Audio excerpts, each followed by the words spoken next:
Ah, j'en connais, oui. Oui. Ah oui, on voit toujours. Oui. Oui. Oui. Je me suis retrouvé à faire le taxi pour une amie qui avait très peur de rentrer chez elle. En plus, c'était apparemment un ami de la famille, donc c'est une personne qui la voyait régulièrement. On était tous les deux dans la cuisine, il m'avait plaqué contre un mur, il avait commencé à me toucher. C'est mon petit copain de l'époque et elle m'a dit bah, c'est un peu comme si tu passais à la casserole. C'était le jour de la Gay Pride, elle avait mis des collants en rési. Et elle sort du Saint-Seb et il y a un mec qui lui dit bah, ça ne t'aidera pas de se faire violer celle-là. Bah, elle n'est pas venue à la Gay Pride, elle a été traumatisée. C'est toujours assez gênant comme discussion. Elles m'en ont parlé, mais ça n'a pas été plus loin. J'ai quand même mis du temps avant d'en parler. Hein. Elle a gardé ça pour elle pendant 2 ans. Et puis après, c'est sorti comme ça parce que, à force de craquer, elle avait besoin que ça extériorise. Ça l'a aidé à porter plainte, à se réouvrir aux autres personnes. Est-ce qu'elle a porté plainte? Oui. Ouais. Oui, après 2 ans par contre. Vous avez contacté la police plusieurs fois, plusieurs reprises. On les avait jamais cru ou on n'avait jamais pensé du coup que c'était une réalité. On les renvoie directement en disant que qu'est-ce que tu racontes? On a l'impression qu'on ne serait pas écouté ou pas compris. Vous êtes habillé, vous êtes alcoolisé, il ne faut pas s'étonner. On n'est pas forcément pris au sérieux, du coup on n'ose pas en parler. C'est moi, c'est ma faute, tout ça. Et puis moi j'ai essayé de dire que en fait non, c'est pas ta faute. Hein. Je me suis dit ça se trouve c'est moi qui ai encouragé, qui lui ai fait comprendre que... Et j'avais presque honte de moi-même. C'est un peu de ta faute, ou alors t'as cherché, ou t'as pas dit non, t'as pas dit ce qu'il fallait. Tu l'as cherché, vu comment t'étais habillée. À vouloir dire aux gens de ne pas s'habiller comme ça sexualise le truc alors que de base, c'est un collant. Hein. C'est pas un viol, alors que c'est pas une agression, mais si, c'est grave. Le mec qui dit oui enfin bon c'est plus la frontière, je suis désolé, tu la sais quoi. Les formateurs qui sont peut-être pas assez formés justement sur ce sujet. Ça reste un sujet tabou alors que ça devrait pas l'être, la sexualité. Et la plupart des hommes, quand j'écoute, ils se sont un peu formés, on va dire, grâce au porno, donc c'est un peu dommage parce que c'est quand même une façon très violente de voir les choses. Il n'y a quasiment plus d'éducation sexuelle. Là j'ai 20 ans, bientôt 21, j'ai dû avoir un cours d'éducation sexuelle dans toute ma scolarité. C'est trop peu. On ne sait pas comment s'y prendre en quelque sorte, ou comment exprimer. Moi je trouve qu'il faudrait plus en parler et peut-être plus faire de la prévention. Je pense que c'est l'écoute qu'il faut absolument libérer, parce que la parole, depuis des années, on essaye de parler. Je pense qu'il y a beaucoup de jeunes filles, des fois qu'il leur arrive des agressions sexuelles, mais elles ne s'en rendent pas compte. De jeunes garçons aussi. Et c'est compliqué de se sentir en sécurité. C'est une injustice énorme. Peut-être que je commencerai à dire qu'il y a beaucoup plus d'obstacles en lien avec la révélation des faits que de facilitateurs. Des obstacles qui sont propres à la victime, ça peut être sentiment de culpabilité, sentiment de honte, et puis en lien avec les autres, la peur de ne pas être cru, la peur des réactions des autres. Et du coup, c'est en lien avec les mythes et les préjugés en rapport avec le viol, la victimisation secondaire, le fait de blâmer la victime, de la considérer comme responsable ou en partie responsable de ce qui s'est passé.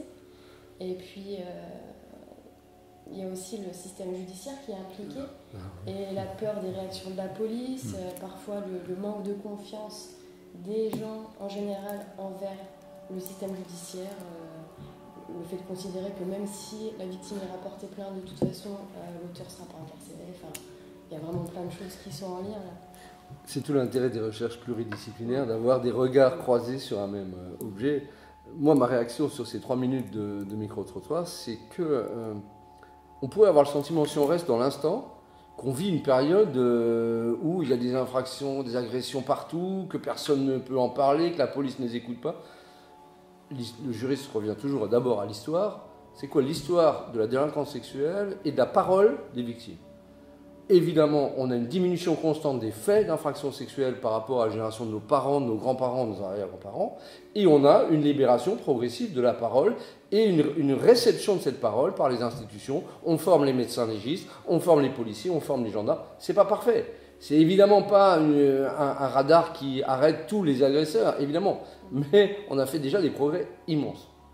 Deuxième remarque, on ne parle pas là de faits, c'est que des ressentis, de l'indirect, du ma copine m'a dit, de elle a vécu, elle a été blessée parce qu'on lui a fait une remarque. Le juriste qui est un animal à sang-froid va dire oui, mais la limite entre le permis et l'interdit, elle est dans la loi. Le fait qu'une réflexion soit faite sur une tenue disant tu es une allumeuse et si t'arrive des bricoles, viens pas te plaindre, ça peut être vécu comme une déflagration pour la personne. C'est de la rugosité des rapports humains, mais juridiquement, c'est pas reprochable. Ça existe aussi dans notre milieu professionnel, dans les blocs opératoires. Les attitudes de certaines équipes sont encore proprement scandaleuses, et là, il y a des témoins.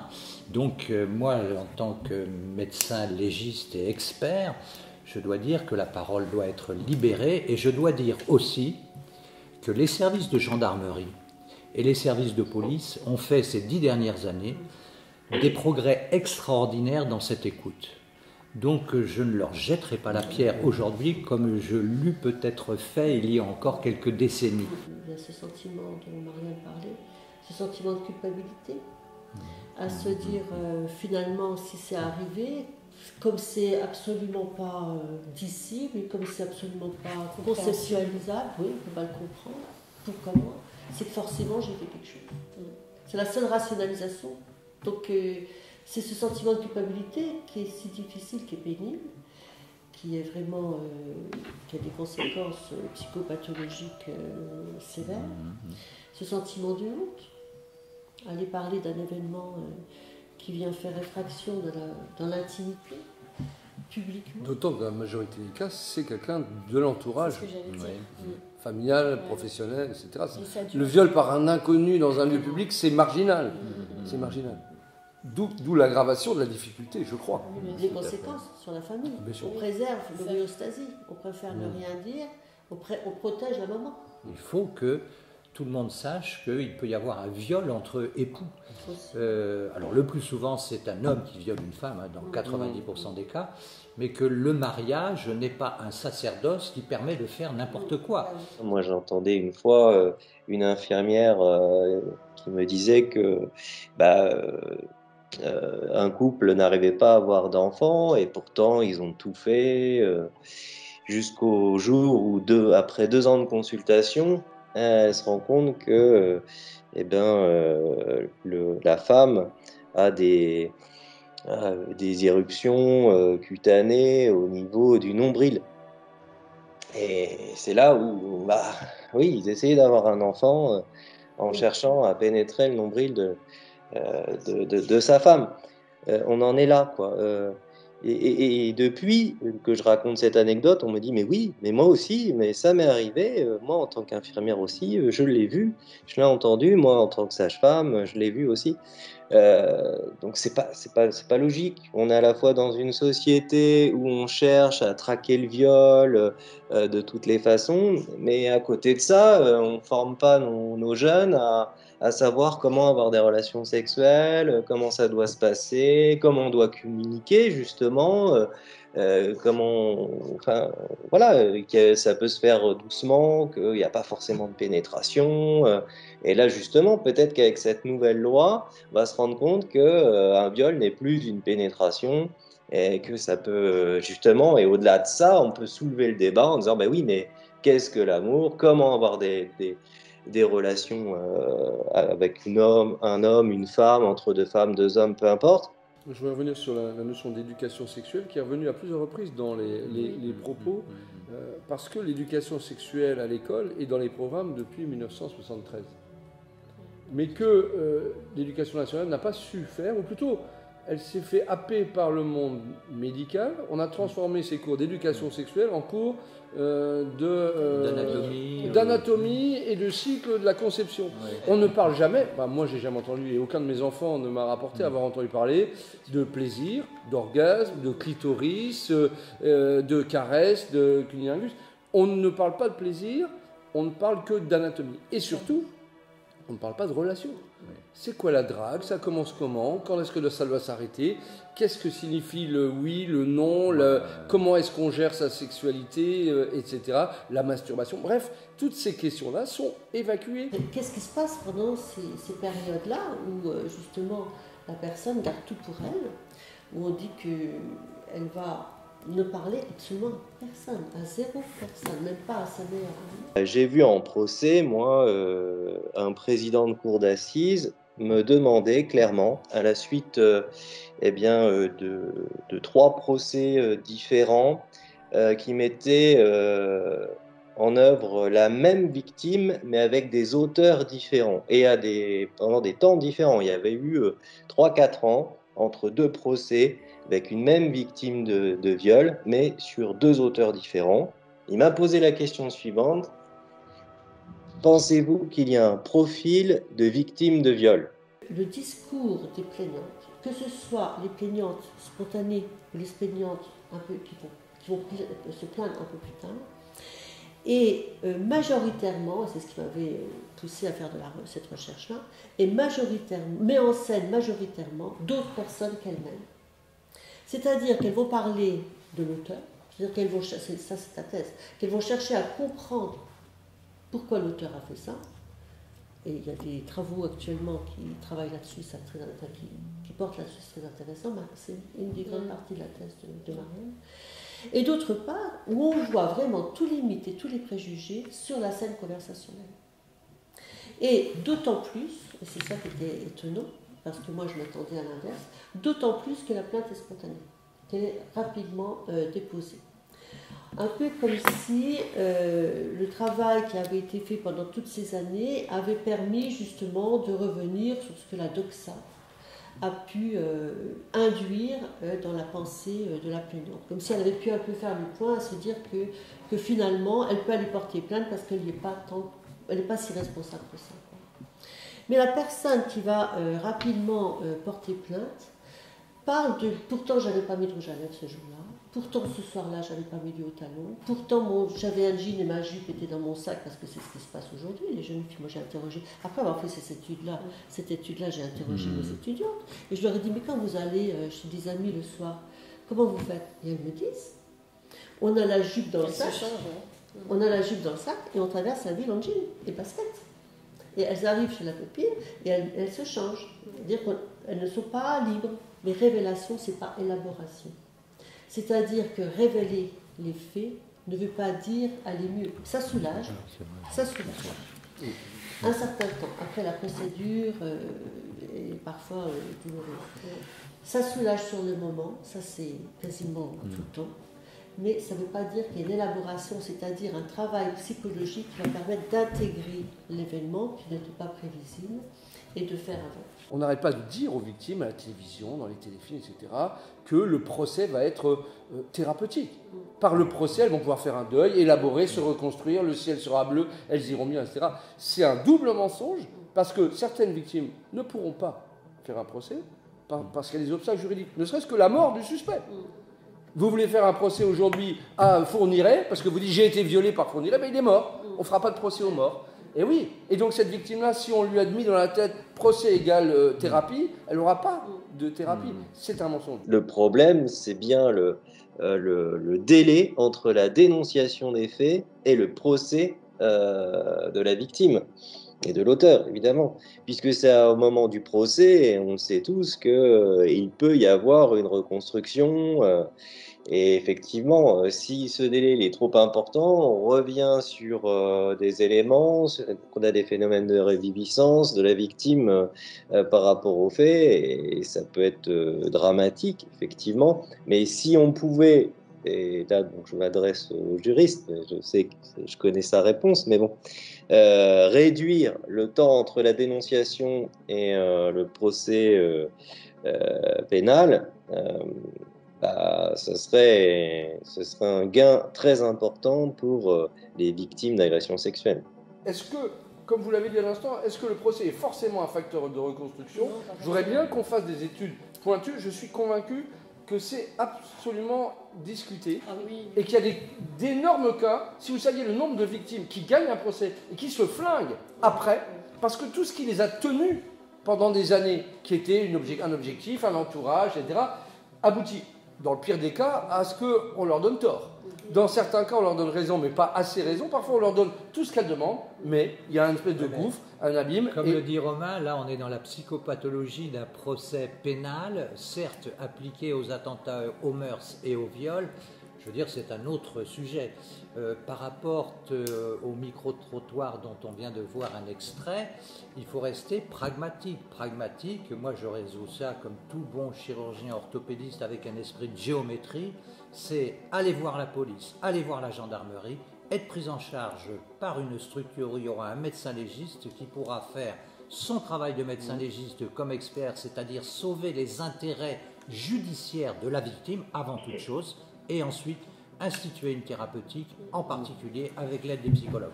Les agressions sexuelles font partie des agressions les plus dévastatrices, les moins révélées. C'est là où il y a le moins de plaintes. On dit qu'en général, il y a moins de 9% des agressions qui sont portées à la justice. La symptomatologie est reconnue aujourd'hui. Il y a énormément de conséquences qui peuvent découler d'une agression. Ça ne veut pas dire qu'elles sont toutes là, chaque profil est différent, mais il y a des impacts sur la sexualité, au niveau somatique, au niveau psychologique, enfin, c'est extrêmement varié. Aussi bien un blocage avec les différentes facettes de la sexualité, jusqu'à un débridement et jusqu'à même de prostitution. Bien sûr. C'est extrêmement délétère sur... Et ça pose le problème, je me retourne vers le juriste, de la réparation juridique en matière de dommages corporels. C'est quelque chose qui paraît être un peu compliqué, mais par rapport à ce que vous venez de dire, contrairement à la fracture de jambe que je donnais comme exemple, on ne récupère, à mon avis, jamais un état antérieur, entre guillemets, normal. On parle beaucoup dans les médias et dans le discours politique du statut de victime. Ça, c'est insupportable. Ça n'est pas un statut, c'est un état. Un état qui doit être vendu tout de suite, présenté comme temporaire et réversible. Et là, on doit tous travailler dans ce sens-là. Mais le problème, c'est qu'il y a des gens qui en vivent de ce statut de victime, soit eux-mêmes, soit des associations, des officines, et je crois que c'est extrêmement délétère, parce que ça crée quelque chose de chronique qui va être catastrophique pour la personne. France Victime, qui est l'association qui regroupe toutes les structures départementales, se bat pour qu'on arrête de parler de statut de victime. Non, c'est un état, on doit le prendre en charge, il y a des choses à faire, si la personne le veut, quand elle le veut et à la mesure des moyens qu'on lui propose, mais ça n'est pas un statut durable, pérenne et encore moins définitif. Et sur les questions de sexe, beaucoup plus que sur la violence non sexuelle, on vit dans une société qui cristallise et fait que, je vais schématiser à l'extrême, mais on prend l'affaire de la Familia Grande, famille Kouchner, etc. Si, il y a 40 ans, il y a eu une fellation suppliée ou imposée à un garçon de 13 ans au fond d'une maison, toute sa vie sera « je suis la victime de l'inceste » et il n'existe que par ça. Pour une fellation de 5 minutes au fond d'une maison de vacances, je ne dis pas que c'est négligeable, c'est un crime. Ah oui, mais est-ce que ce jeune homme, vous l'entendre dire, ce jeune homme, oui, mais est-ce qu'on doit le résumer toute sa vie jusqu'à son dernier souffle, jusqu'à sa mémoire, à ça? Eh ben, ce n'est pas un statut. Sachez, mon cher collègue, que dans la prise en charge, et je ne vais pas parler à la place des psychologues, mais quand on prend en charge une victime d'un viol, le plus souvent, c'est effectivement un viol intrafamilial. Ça peut être un mineur, et le plus souvent, c'est une femme, d'ailleurs, la victime, qui a été violée par un homme. C'est un drame, mais c'est un drame qui ne va pas être résolu en l'espace de 48 heures. Mais à partir du moment, et je le répète, et j'en suis désolé, mais où la prise en charge est précoce, ça arrangera, j'allais dire, non seulement la victime, mais sur tous les plans, thérapeutiques, psychologiques, et aussi judiciaire. Parce qu'un certificat mal fait, parce qu'il y a des avocats, enfin vous êtes professeur de droit, mais vous pensez bien que l'agresseur a aussi il a droit à une défense. On est en démocratie, c'est légitime. À partir du moment où c'est mal fait au départ, c'est la catastrophe. C'est la catastrophe et c'est encore pire pour la victime. Et nous reviendrons peut-être sur les fausses accusations, sur l'affaire DSK, sur l'affaire d'Outreau, qui ont été des catastrophes humaines et judiciaires. Parce qu'on a trop cru des paroles de plaignantes. Myriam Badawi, Nafissatou Diallo ont menti et toute la société mondiale a embrayé sur ces mensonges parce qu'on croit les victimes, il faut les croire, obligation de croire. C'est quand même plus difficile pour un enfant de mentir. Et on reconnaît assez facilement un discours qui est plaqué, un discours qui a été répété. Par contre, chez les adultes, c'est compliqué. J'ai fait 3500 expertises et je dois dire que seulement 3 fois, en cours d'expertise, j'ai permis à la personne de dire bah non, c'est pas vrai. Parce qu'elle avait des intérêts. C'est pas évident parce qu'on retrouve aussi des contradictions et une désorientation spatiale et temporelle dans le discours des victimes. Des fois, on peut penser qu'elle ment ou qu'elle affabule, alors qu'en fait, c'est en lien avec le trauma. C'est trop compliqué. Mais je ne voudrais pas que les victimes qui nous écoutent par YouTube pensent que ce soit le juriste, que ce soit les psychologues, que ce soit le médecin légiste ou l'expert, on est en arrière-pensée sans arrêt. Quelle est la véracité de la parole de la victime? Par définition, au départ, dans une affaire d'attentat aux mœurs ou de viol, la victime, pour moi, dans un premier temps, elle a toujours raison. Et je veux moi aussi parler aux victimes en disant attention justement à utiliser la parole auprès des professionnels, des psychologues, des médecins, des gendarmes. C'est pas sur les réseaux sociaux que se joue ni l'innocence, ni la culpabilité, ni la dénonciation, ni le témoignage. Réserver cette parole précieuse aux professionnels qui, eux, ont les outils, comme ça a été dit, pour, au trébucher de leur science, pouvoir vous guider et au moins vous épauler. C'est important qu'on reconnaisse qu'elles aient été victimes à un moment donné pour qu'ensuite elles puissent dépasser cet état, comme je disais tout à l'heure. Et il y a des victimes qui ne savent pas que ce qu'elles ont vécu, c'est des agressions sexuelles. On leur explique, on leur dit, et c'est la surprise, c'est-à-dire qu'elles le découvrent, elles ne le savaient pas. Donc c'est important de le reconnaître pour qu'ensuite ça puisse être dépassé. On est là pour, dans le cas particulier, soigner l'humanité souffrante dans un véritable drame et en urgence, je le répète.